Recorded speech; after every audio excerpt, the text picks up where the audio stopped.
आनंदी आनंदकडे जिकडे तिकडे चोहीकडे अशी भावना आहे. अरे माझ्या पोराला इतक्या बहिणी मिळाल्या याचा मला प्रचंड आनंद आहे.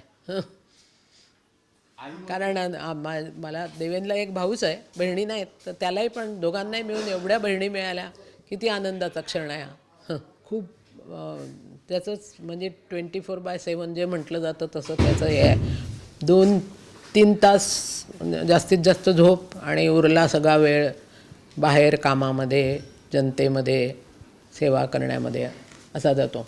सगळ्यात म्हणजे आमच्या अमृताने पण कधी कंप्लेंट नाही केली याबद्दल की तू घरी राहत नाही, की तू कोणाच्या ह्याच्यात हे नाही, कधीच नाही. तिने पण खूप चांगला हे दिलेला आहे. त्याच्यामुळे दोन्हीकडनं, आईकडनं आणि पत्नीकडनं, दोन्हीकडनं त्याला खूप ताकद मिळालेली आहे. सगळ्या भावना काय असायची, सगळ्यांनाच आनंद झाला असेल आणि तो लायकच आहे त्या गोष्टीला. आणि तो कधी हे अमके लोक या पक्षाचे आहेत, तमके लोक त्या पक्षाचे आहेत, त्याच्याकडे जो कोणी काम घेऊन येईल त्या सगळ्यांची कामं तो करतो. असं कधी होतच नाही की बा कोणाचं काम करत नाही, सगळ्यांची कामं करत होतो. अर्थात प्रश्नच नाही की